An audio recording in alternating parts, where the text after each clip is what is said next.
Hello, everyone, and welcome to Persuasive Communications. My name is Professor Mirjana Pantic, and today I'm going to discuss emotional message appeals. Let me share my screen with you.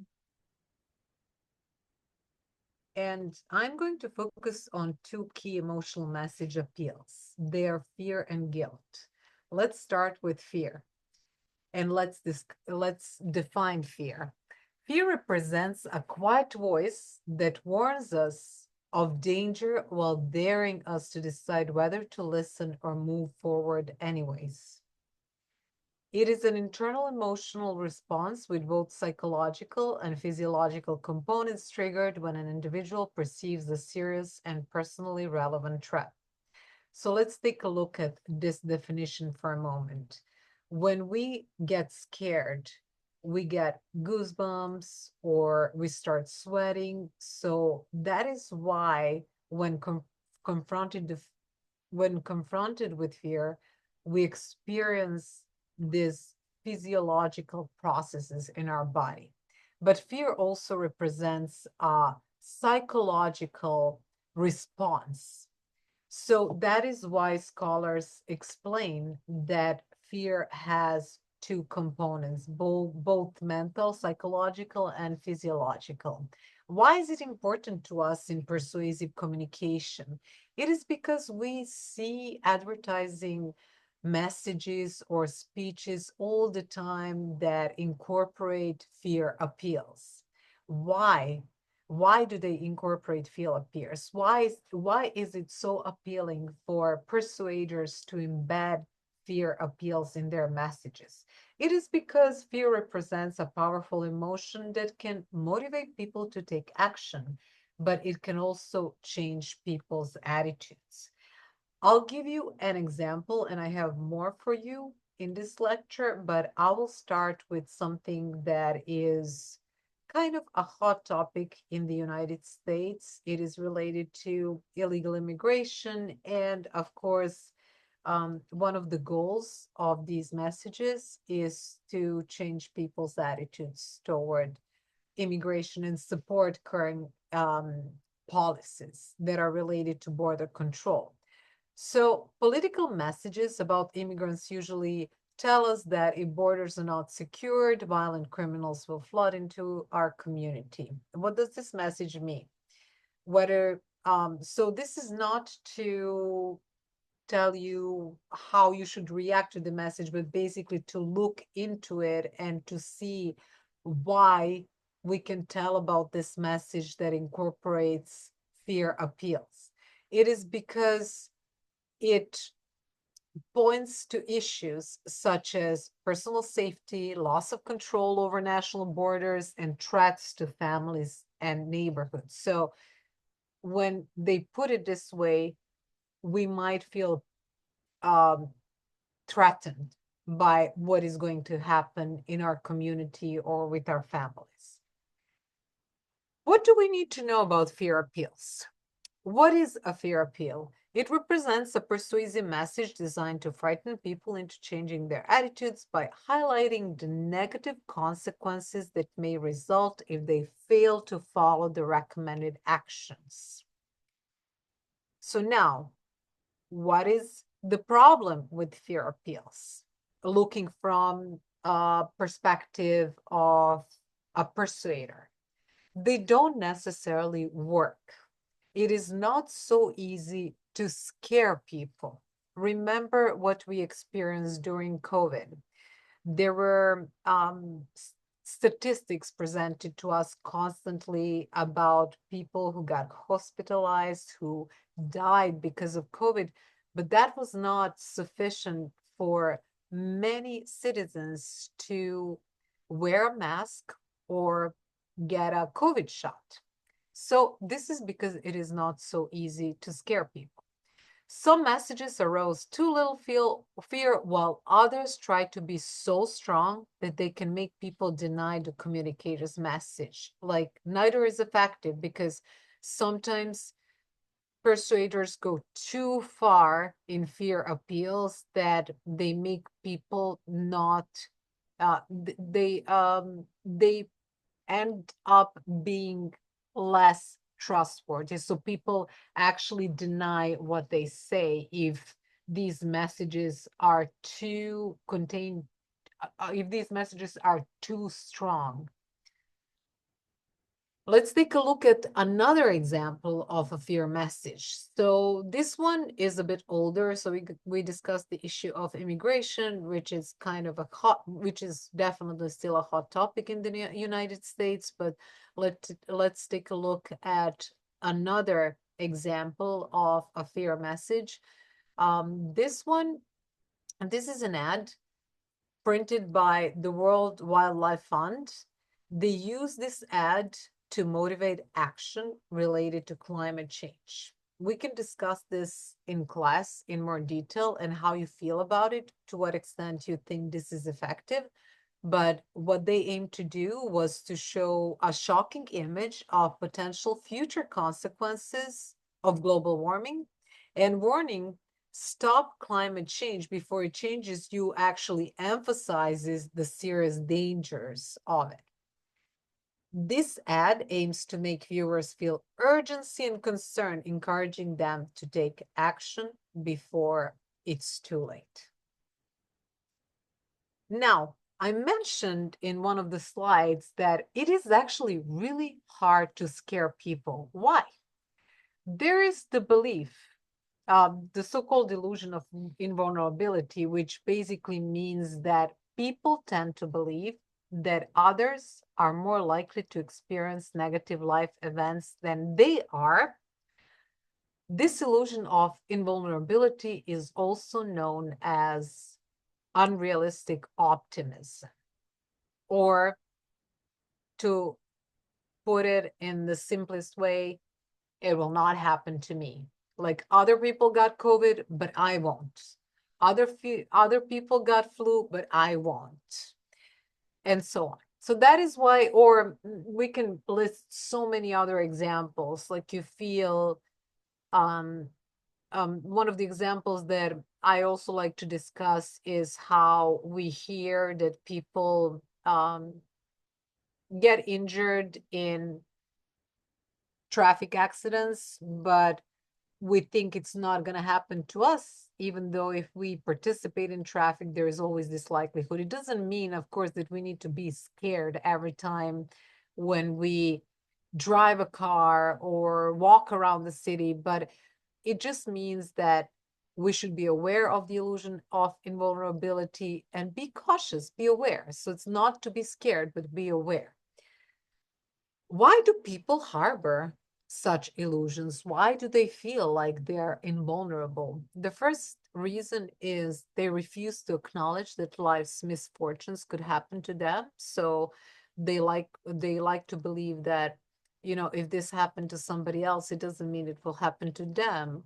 For example, the like traffic accidents that are one such example. And that relates to another point that I want to make, and that actually is the reason why people harbor such illusions. They don't want to see themselves as potential victims. So I don't want to be a victim of a traffic accident. I don't want to get a flu. I don't want to get COVID. So I don't want to see myself that way. And of course, they take pleasure in risky choices, assuming they will deal with the consequences later. So many people decide to drink when they go out. Like they go out and they drink heavily, and they know some of their friends who ended up in the hospital because they had too many glasses of wine or cocktails, but they still made a decision to drink because they feel like maybe it happened to my friend, but it's not going to happen to me. They feel like they're invulnerable. How do fear appeals influence attitudes? Is it possible to use fear of appeals to change people's attitudes? There is a model that explains this, and it's called extended parallel process model. So I will explain it, provide some examples, and also discuss some of the drawbacks of this model. So extended parallel process model poses that a fear arousing message contains two elements, threat or problem, and efficacy information or solution. So it has to have these two components. Looking into the threat, every message that incorporates this type of emotional appeal needs to first threaten the individual. So this is what is going to happen to you. So it should contain severity information, magnitude of the threat, and susceptibility information, likelihood that the threatening information will occur. So, for example, stop smoking because this is the number of people who, this is the percentage of people who smoked and ended up having a lung cancer. So that's like a typical um, like example of how to make sure that the individual is threatened by the information that you provide. And of course, that information needs to be accurate. And then you might say, well, in your family, these people ended up getting sick because they smoked too much and so on. So it's kind of, you want to point at the likelihood that that could happen to them as well. And then there is efficacy information. So the point is not just to threaten people that something bad is going to happen to them, but you need to provide them a solution. So a message that you create that incorporates a fear appeal needs to incorporate also response efficacy or information about the effectiveness of the recommended action. In this case, you would say, this is the number, the according to the statistical data, the number of cases of lung cancer reduced of because less people smoke than 30 years ago, for example. So I'm just like trying to point at what I have in mind when I say that you need to show people that the recommendation you have for them is really effective. Why? Because statistics, like statistical data like that, really help people to understand that if they change behavior, they're less likely to be exposed to this threat that is presented to them in the message. And another component is self-efficacy information. That means that your message needs to provide arguments that the individual is capable of performing the recommended action. Yes, you can quit smoking. Think about, like you're not allowed to smoke in your office. Many of your friends don't smoke. So like there are actually so many reasons for you not to engage in that habit. Now, let's take a look at an example and then I'll have an exercise for you. A message to scare teenagers into quitting e-cigarettes. How to use the EPPM to persuade teens to quit. So I'm talking about e-cigarettes because I know that although I'm talking about cigarettes because I'm a former smoker, like I quit a long time ago. I would never smoke again. But now e-cigarettes are more popular and they're being presented to young adults as a safer option, but they're not safe either. So if we want to use um, a, if we want to use a fear appeal to scare them, what do we do? So the first thing is severity information. It is the information about the seriousness or magnitude of the threat, provide evidence about negative effects of consuming e-cigarettes, susceptibility information about the likelihood that the threatening outcomes will occur. So basically, provide some examples of that actually talk about their peers or someone close to them in a way, someone they can relate to that was that suffered consequences from this behavior. Of course, this can be very hard because we already discussed the illusion of invulnerability. People think that they are invulnerable to life's misfortunes. Response efficacy information about the effectiveness of the recommended action, other pathways to healing, hope, and solutions to the fear, and offer pathways to healing and self-efficacy. So these are arguments that the individual is capable of performing the recommended action.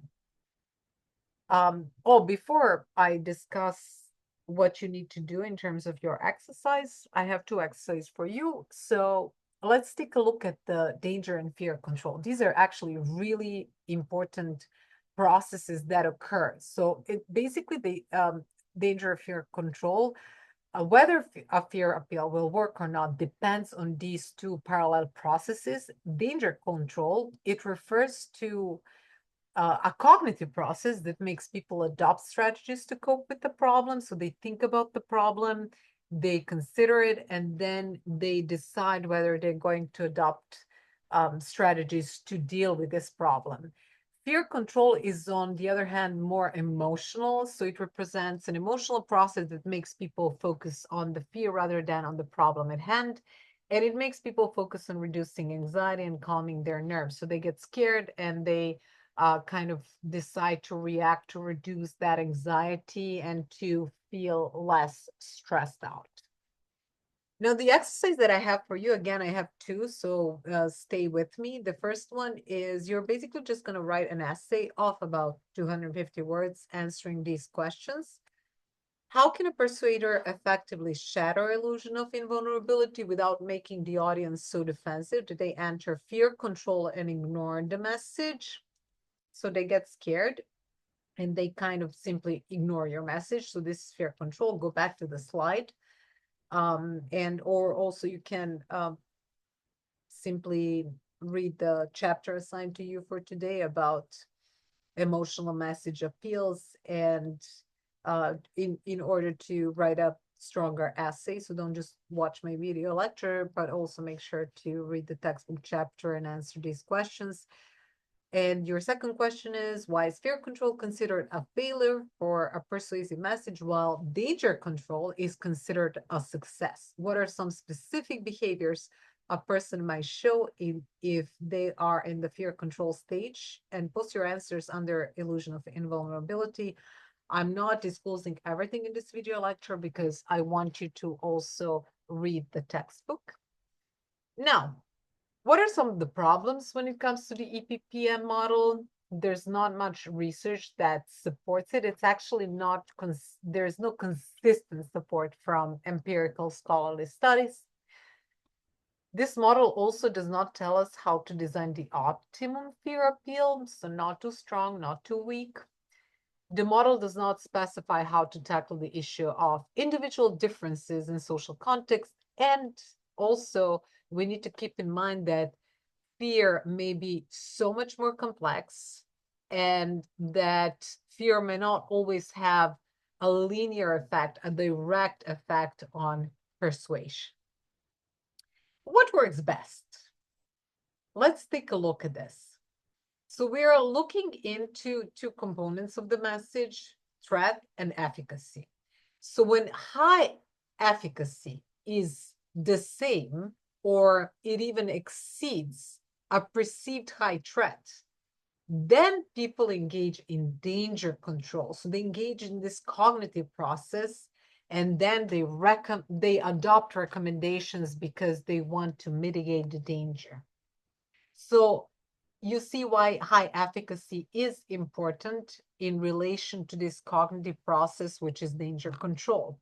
But then on the other hand, when our emotions come into play, when perceived threat exceeds perceived efficacy, people shift into fear control mode, they obsess about the fear, and then they defensively process the message and do nothing to alter their behavior. So it's not really good when we scare them so much that, and we don't provide enough, we don't focus enough on the solution. So they simply shift into the fear control mode and there's no effect of your message. So because they're defensively processing the message and they are not trying to change their behavior.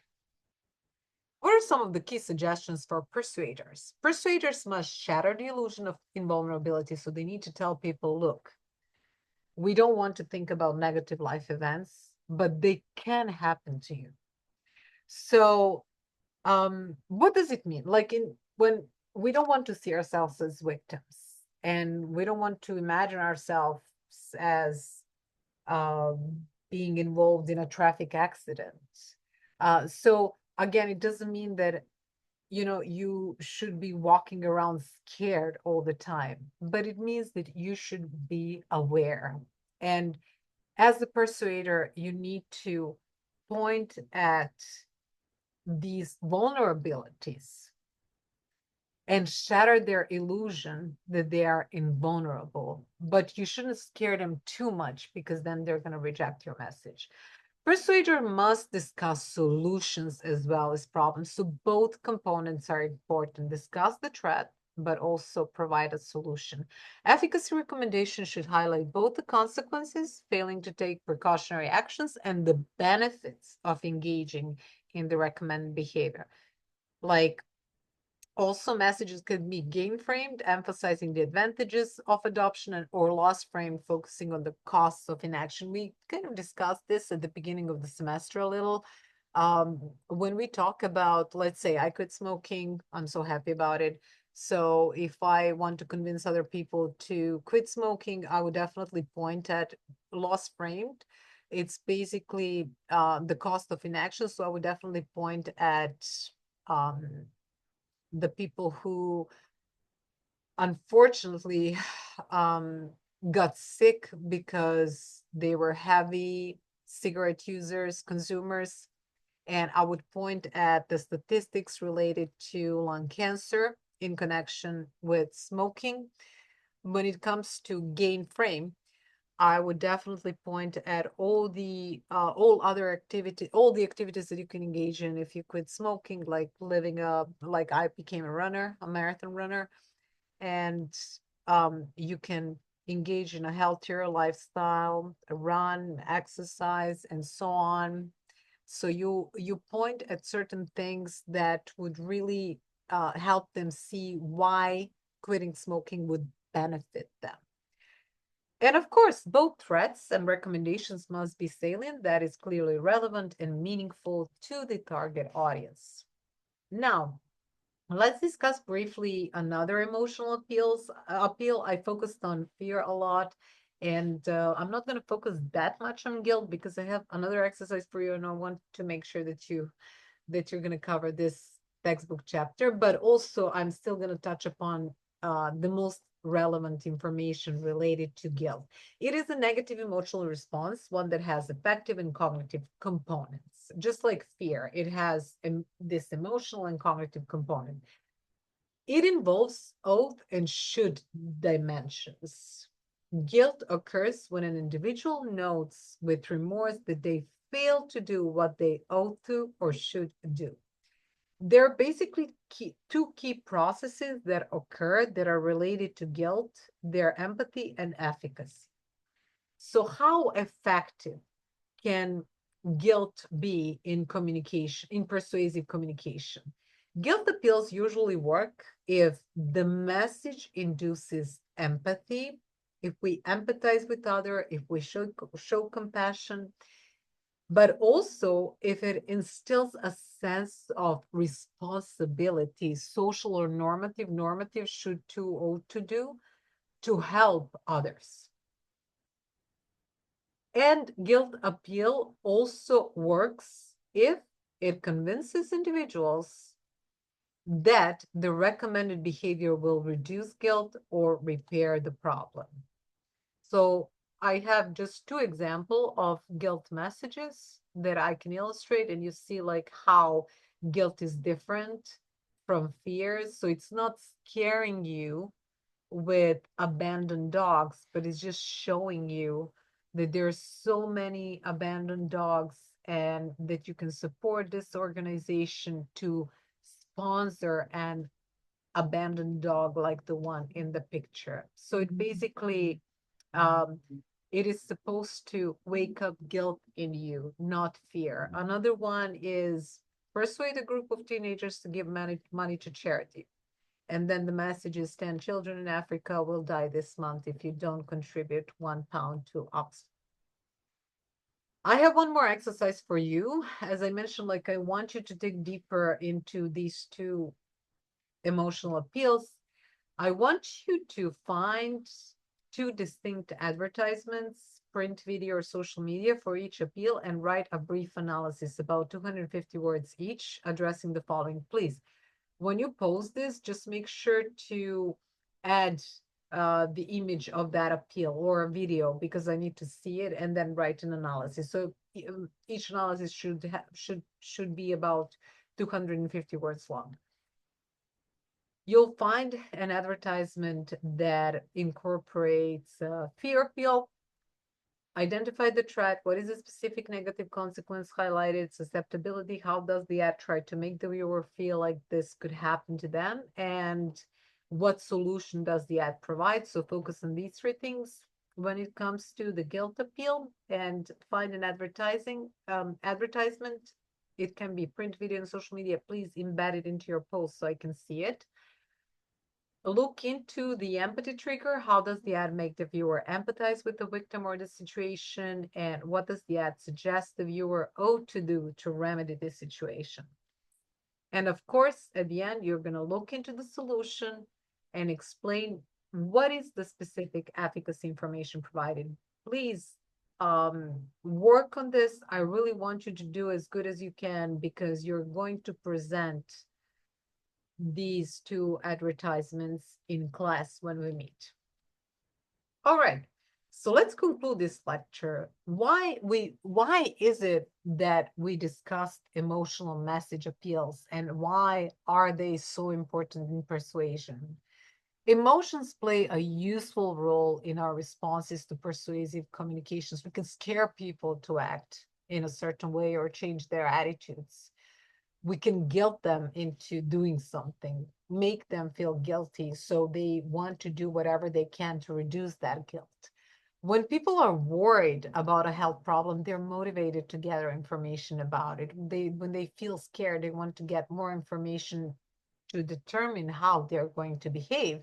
Or when they feel guilty again, they're motivated to reduce guilt. Now let's take a look at the key concepts that we covered in this lecture. So common emotional appeals involve fear and guilt. Fear represents a powerful emotion that can motivate people to take action.